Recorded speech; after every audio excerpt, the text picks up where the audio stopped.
Сакам во името на Сдруженијето на новинари на Македонија најостро да ја осудувам практиката на забранување на коментари, на било какви коментари на новинарите на Телма од страна на директорот и главниот уредник на телевизија Телма Атанас Кировски.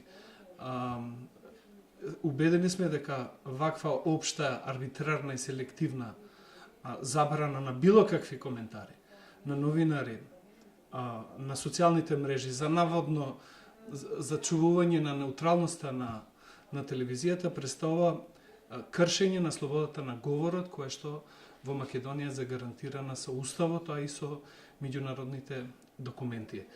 За нас ова е еклатантен пример на цензура, која што има намера да потикне самоцензура кај новинарите и на некој начин да влие на нивното известување, не само нивното пишување во социјалните мрежи, него и начинот како треба да известуваат во телевизијата. Ограничувањето на правото да новинарите да коментираат во социјалните мрежи во светските медиуми, во слободните земји, се практикува практично во јавните сервиси, каде што тие повеќе водат сметка да бидат неутрални кон политичките актери.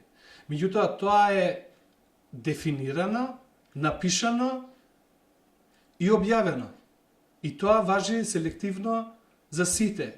И во тие документи тоа е јасно објаснето во кои ситуации. Господинот Кировски им забранува на новинарите да коментираат, а тој сам коментира. Тоа покажува дека има двојни аршини. Не може стандардите да важат за новинарите, а за него да не важат. Ако веќе сака да воведува некои правила.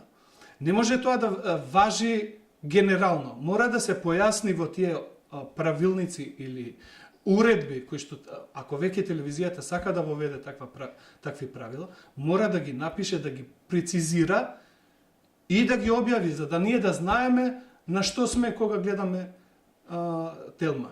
И на крај тоа мора да биде, не може да биде тоа арбитрарно. Тоа мора да биде новинарите на Телма пред да бидат вработени треба да знаат кои се правилата на игра во Телма. Затоа што вие не можете откако ќе ги вработите луѓето, тога од поседи им кажувате ова не можете, тоа не можете. Мора тие ограничувања да бидат напишани и договорени. Ако треба да се стават и во работните договори. Ако новинарите прифаќаат такви ограничувања, добро, ако не, тие мора да имат право на избор.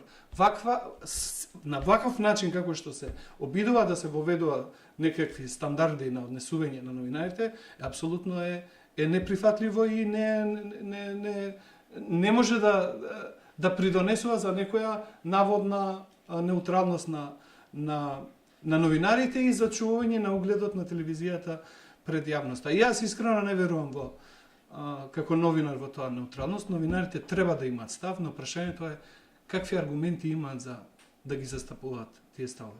Затоа што ние не сме само држачи на микрофони и пренесување на мислењата на политичките актери или било кои актери во општествениот живот. Туку прашањето е кои се нашите аргументи за да ги подкрепиме тие ставови. Затоа што тогаш новинарите или новинарството ќе стане безлична професија. Ако ние немаме став, тогаш што кажуваме? И мислам дека позадината на ваквото однесување на Кировски не е зачувување на интегритетот, на неутралноста на телевизијата, туку праќа јасна порака дека новинарите треба да се прилагодат на неговиот вкус на поимање на новинарството. Уствари тоа е воведување на некој вид на цензура и самоцензура.